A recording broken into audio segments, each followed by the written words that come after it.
रायपुर से जवैया रेलगाड़ी के समय में अब्बड़ फेरबदल हुआ थे, जेखर सेती यात्री मन ला बहुत परेशानी के सामना करे बर परत है। देखन ये रिपोर्ट। दक्षिण पूर्व मध्य रेलवे रायपुर मंडल के अंतर्गत मुंबई हावड़ा रेल मार्ग में रायपुर यार्ड के आधुनिकीकरण और इंटरलॉकिंग के स्थिति आज तीसरा दिन घलो कतकोन ट्रेन की आवाजाही प्रभावित रही से उन्हें कतकोन दूसरा ट्रेन मन ला बदले हुए रद्दा ले चलाए जावत है। एक स्थिति ज्यादातर ट्रेन मन ला लेट चलत है, जेकर यात्री मन ला बहुत परेशानी हुआ थे।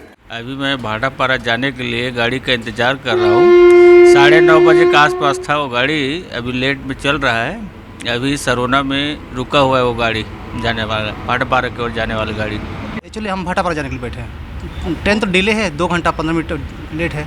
इस बीच में रायपुर रेल मंडल के अधिकारी मन के कहना है कि वही 10 मई तक के रेल यातायात सामान्य होने की उम्मीद है। कबर की इंटरलॉकिंग और आधुनिकीकरण के काम में 2 से 3 दिन के समय लग सकत है। एक बड़ा काम रायपुर स्टेशन पे हो रहा है, जिससे कि गाड़ियों की आवाजाही में और जन सुविधा में नंबर ऑफ ट्रेन्स में उसमें बहुत इजाफा होने वाला है। उसके लिए ये काम करना ज़रूरी है। इसे रेलवे की भाषा में इंटरलॉकिंग का काम कहते हैं।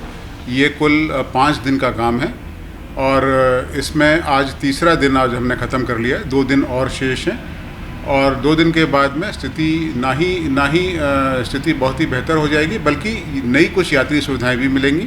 उन यात्री सुविधाओं में सबसे बड़ा काम ये होगा कि एक प्लेटफॉर्म नंबर 7 नया जो यहाँ बना है, जो फुल 24 कोच लेंथ का है, एक वो मिलेगा। उसके साथ एक नया FOB मिलेगा जो सीधा गुड़ियारी साइड से कनेक्ट होगा। तो गुड़ियारी साइड की जो रायपुर की जनता है, जो हमारे जो हमारे कस्टमर्स हैं, वो उस साइड से पूरा एक्सेस उनको रेलवे स्टेशन पर मिलेगा। Bureau report, Uttarakhand news.